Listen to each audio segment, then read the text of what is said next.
E vamos agora continuar falando da seca no norte do país, os impactos então para o agronegócio. Eu vou conversar agora sobre esse tema com José Pimenta, que é diretor de Relações Governamentais da BMJ Consultores Associados. Muito bem-vindo, boa tarde. Boa tarde, Simone. Boa tarde a todos os telespectadores. A gente vê aí, né, o avanço dessas queimadas, o trabalho árduo aí do Corpo de Bombeiro. Enfim, a gente vê essa situação caminhando cada vez mais, esse período de estiagem também que chegou mais cedo, né, esses incêndios, baixo nível até dos rios, né, dificultando esse escoamento da produção agrícola e também de mercadorias, né. E eu conversando com a Federação da Agricultura da Amazônia esses dias, me disseram que a seca também afeta a fruticultura, que demanda, né, água, hortaliças também sentindo, enfim. A gente vê esse processo todo acontecendo no país. Como é que vocês analisam esse impacto e os riscos aí e os desafios? Claro, Simone, esse não é um cenário que pode dizer que seja novo, porque no ano passado a economia do estado já sofreu um impacto aí negativo na casa de 1 bilhão e 400 milhões, 1 bilhão e 500 milhões de reais, se a gente pegar todo o período de seca, né, nos mais diversos setores da economia. Mas é um período, vamos dizer assim, o que vem de fato novo nessa história toda é justamente uma antecipação agressiva, ofensiva do fenômeno da seca. A gente está falando aí de praticamente 2 meses. Se a gente comparar, a gente olhou algumas fontes, né? Comparar o nível de alguns rios, esses rios, pega lá o Madeira, Rio Negro, que serve muito para que banha Manaus, que serve para embasar um pouco, né? Ter um pouco desse termômetro da seca. São rios que estão 2 metros abaixo aí daquilo que deveriam estar nesse ano, então esse ano, né? Comparado ao ano passado. Então, a antecipação está ocorrendo de maneira extremamente notória, e a gente sabe que quando chegar o pico da seca, né, o que vem de análise aí, o que a gente vem observando é que pode ser pior, deverá ser pior do que foi o ano passado, Simone.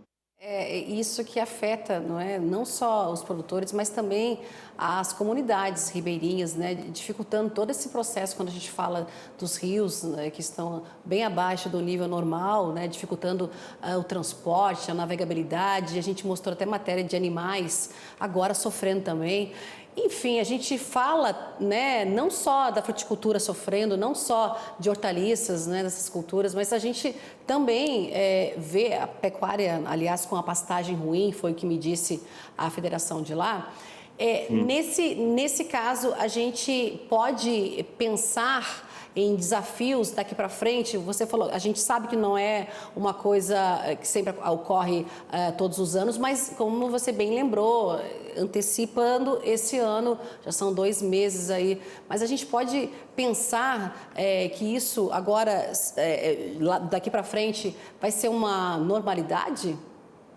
O fenômeno, Simone, excelente pergunta. O fenômeno, e vem sendo debatido a longa data já nos mais diversos fóruns globais, que é o fenômeno, né, das mudanças climáticas e a resiliência a essas mudanças climáticas. A gente sabe que cada vez mais, né, e foi feito um trabalho pelo Estado, em consonância com o governo federal esse ano, enfim, tem se buscado cada vez mais intensificar esse trabalho de parceria para buscar minimizar os riscos. Mas é claro que com essa antecipação e agressividade, né, da seca, o desafio ainda é maior. Você falou muito bem, toda a cadeia de abastecimento aí, seja ela para hortifruti, seja ela para produtores de gado, enfim, toda a cadeia de insumos, tem os rios como um elo muito importante em termos logísticos. Então a gente sabe que com a diminuição da navegabilidade, você tem desde um fenômeno social, que é até isolamento de comunidades ribeirinhas, de fazendas também, por aí vai, até o alto desabastecimento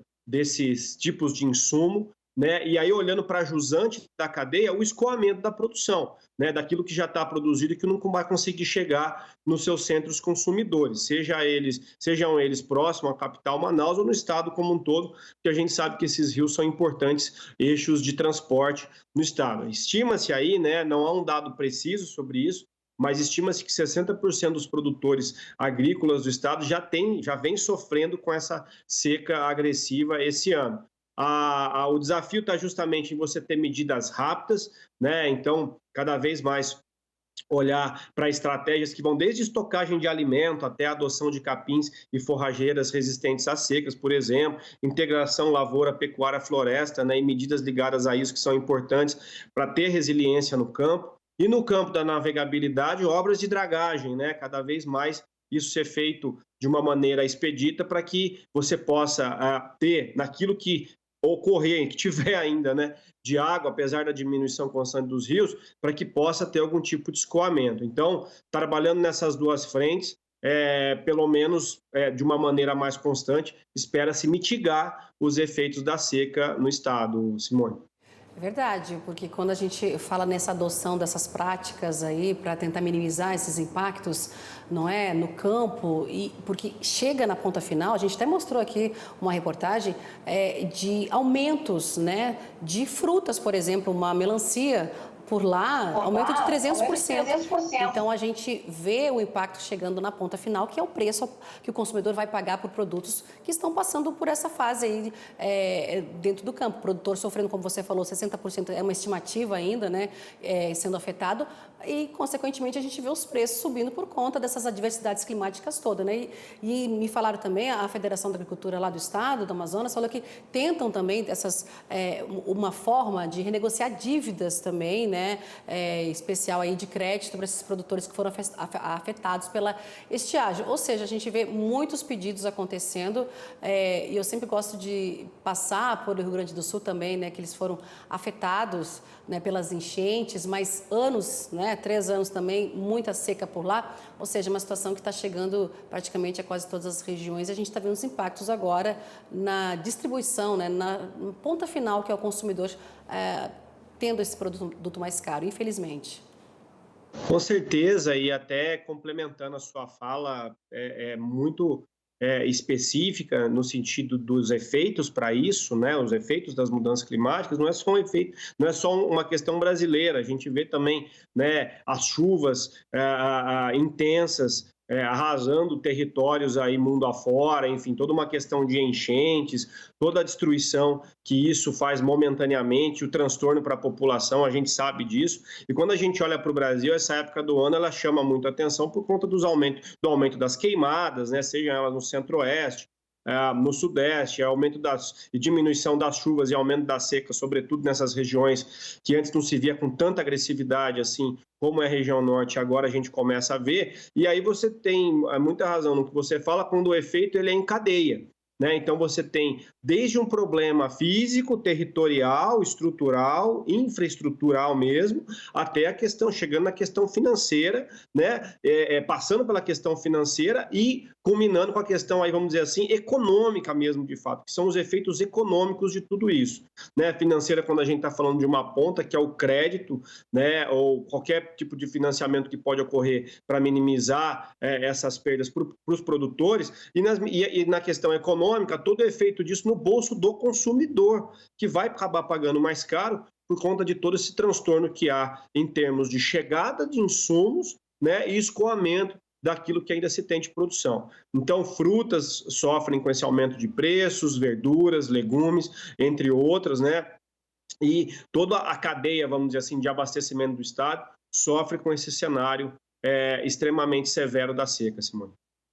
José, muito obrigada pela sua conversa aqui hoje comigo no nosso jornal. Eu conversei com o José Pimenta, que é diretor de Relações Governamentais da BMJ Consultores Associados. Obrigada mais uma vez e até uma próxima oportunidade para a gente continuar, não é, em outros assuntos aí referente ao setor, viu? Muito obrigado, até a próxima.